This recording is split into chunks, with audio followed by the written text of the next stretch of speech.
में बदलना होगा। कानून का उद्देश्य डर पैदा करना नहीं, विश्वास पैदा करना होना चाहिए। जन विश्वास तभी साकार होगा जब हर नागरिक को एक समान हक और अधिकार प्राप्त हो। माननीय अध्यक्ष महोदय जी, मैं इस सदन के माध्यम से एक अत्यंत गंभीर और संरचनात्मक लोकतांत्रिक विषय को उठाना चाहता हूं।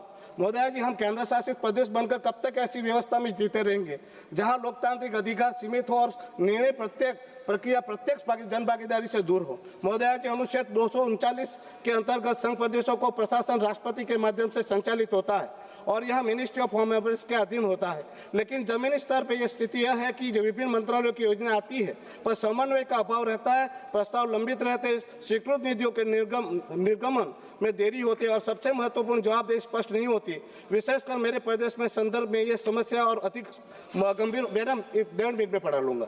महोदय जी, हमारे प्रदेश में नागरिक भी इस देश के समान नागरिक वाले अधिकार वाले नागरिक है। इन्हें भी लोकतांत्रिक गरिमा में वही भागीदारी, वही अवसर मिलना चाहिए जो अन्य राज्यों को प्राप्त। इसलिए मैं आपके माध्यम से सरकार के समक्ष कुछ ठोस सुझाव हमारे प्रदेश के लिए कहना चाहता हूं। हमारे केंद्र शासित प्रदेश में लेजिस्लेशन असेंबली की स्थापना की जाए। यदि जनसंख्या को बाधा माना जाता हो तो सभी छोटे केंद्र शासित प्रदेशों को उनके लिए कॉमन असेंबली फ्रेमवर्क विकसित किया जाए। हमारे प्रदेश को डीएनएस के साथ मर्ज करने की जगह अगर पुनः गोवा के साथ जोड़कर लोकतांत्रिक मुख्यधारा में शामिल करने पर विचार किया जाता तो कम से कम हमें भी लोकतांत्रिक व्यवस्था प्राप्त होती। संघ प्रदेश में प्रशासन हेतु एक पृथक मंत्रालय या कम से कम department of Indian territory affairs की स्थापना की जाए।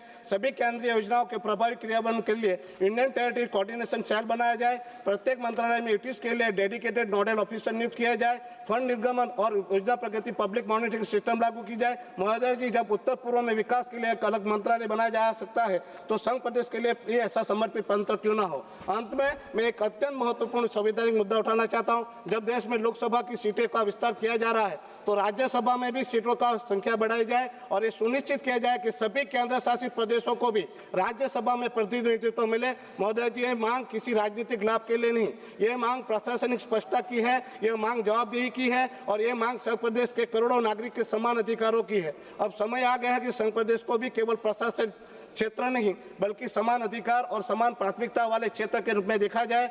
धन्यवाद। अंत में अपनी इसी भावना को के साथ मैं इस विधेयक का समर्थन करते हुए मेरा वक्तव्य पूरा करता हूं। आपने मुझे पूरा समय दिया, इसके लिए आपका तहे दिल से आभार। धन्यवाद। जय हिंद, जय भारत। माननीय सदस्य श्री